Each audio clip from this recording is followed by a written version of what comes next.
properly stow oxygen masks, there are several important steps. First, always wear proper gloves before handling the masks.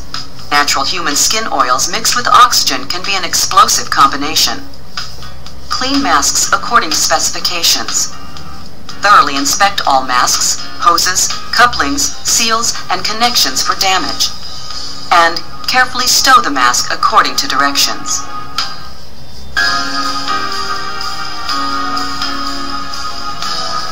At the first indication of an emergency, a flight crew has just 5 seconds to correctly don oxygen masks and establish communication. That's not much time. It is a matter of life or death that the mask has been cared for and packed correctly. When handling the MLD-20 series mask, it is very important you do not push the red inflation lever on the demand regulator. If the lever is pushed, the harness will inflate. This will prevent you from properly stowing the mask. Before stowing the mask, you must release the inflation lever to vent the oxygen, then start the process from the beginning. The first step is to completely remove the mask and all hoses from the stowage box. Make sure to fully extend the supply hose.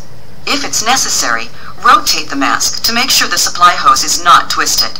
Check the goggles to see that they are securely attached to the mask regulator assembly. It is important you thoroughly clean the mask. To make cleaning easier, invert the harness over the regulator.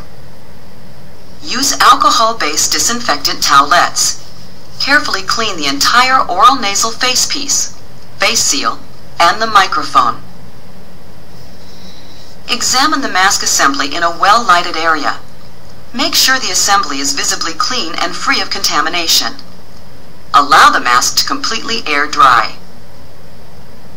Check to see that the face seal padding on the mask is soft. Press on the seal. It should feel spongy and quickly return to its original shape.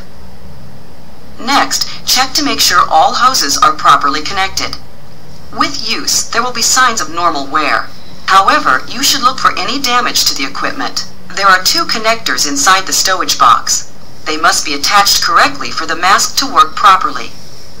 First, check the pneumatic connection.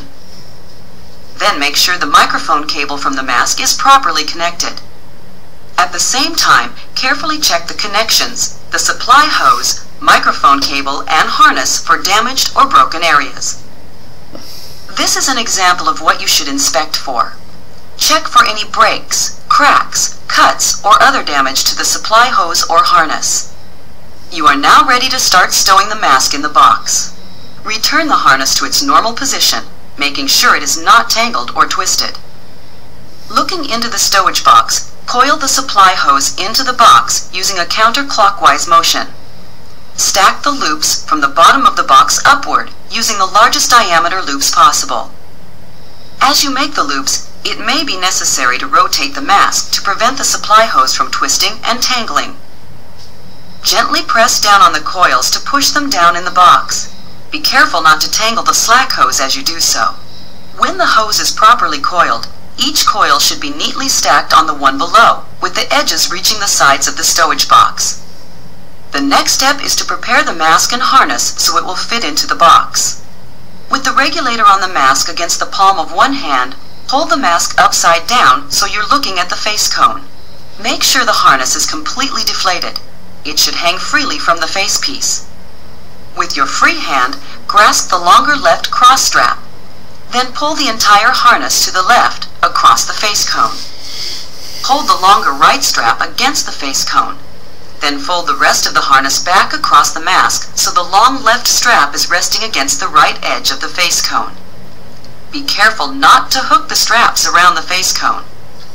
With the harness straps folded neatly over the face cone, position the supply hose down the center of the mask, over the back of the harness.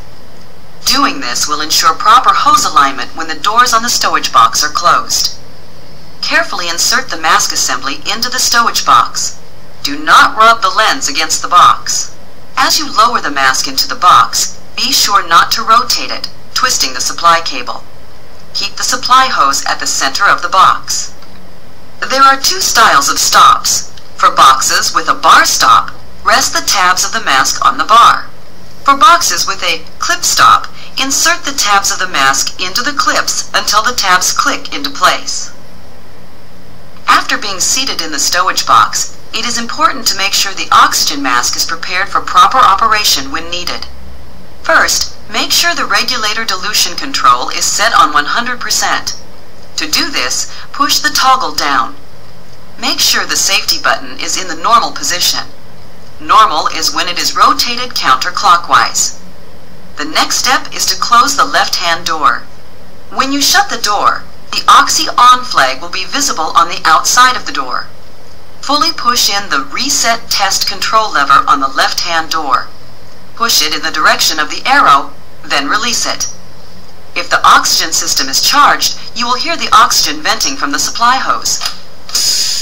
After the Reset Test button is released, check to make sure the Oxy On flag disappears.